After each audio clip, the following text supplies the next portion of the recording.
Hello everyone, my name is Atul. I will be talking about passive interphoton imaging.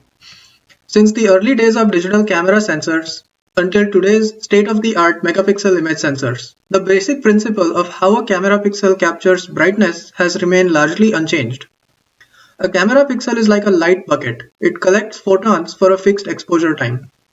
Let's look at how this pixel measures different brightness levels. For a low brightness pixel, this bucket captures very few photons. For moderate brightness, it collects proportionally more photons in the same exposure time. If the brightness is too high, the bucket fills up and it cannot hold additional photons. Two things limit the dynamic range: strong noise in dark conditions and the saturation limit in bright conditions. This seems to suggest that there is a fundamental limitation to estimating brightness if we only rely on the number of photons. Can we do better? It turns out there is an additional dimension to these photons that we haven't exploited yet, the time dimension. So let's consider one particular pixel in this image and look at the photon arrival timeline for this pixel for a fixed exposure time.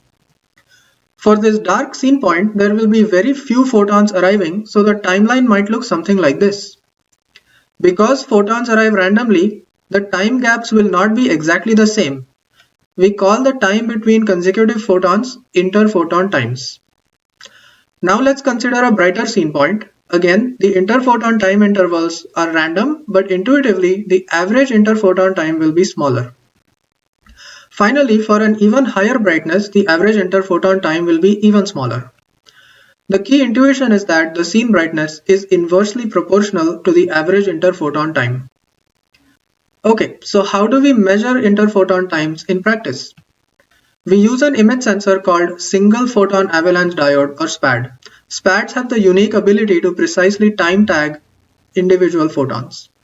Now a SPAD pixel does not capture every photon because of a fixed dead time after each photon detection event. By using Poisson statistics, it is possible to account for the photons missed during these dead times. We call our method interphoton SPAD or IP SPAD. The IP SPAD's brightness estimate follows this simple expression. In theory, there is no saturation limit. In practice, we are only limited by the time resolution, which is extremely high for an IP SPAD, around 100 picoseconds.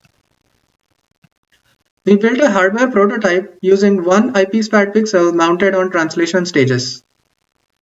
Our test scene contains a dark tunnel with a bright halogen lamp outside, over 10 million to 1 dynamic range. A conventional camera requires multiple exposures to cover this extreme dynamic range. Quite remarkably, our SPAD pixel captures the entire dynamic range in a single shot. We now consider the other extreme. Can IP SPADs help in extremely dark scenes? What if each SPAD pixel here only captures one photon timestamp? This will look quite noisy, but the photon timestamps still carry some information. With some denoising, we can reconstruct images with just one photon per pixel. IP SPADs can provide unprecedented dynamic range beyond the capabilities of conventional image sensors.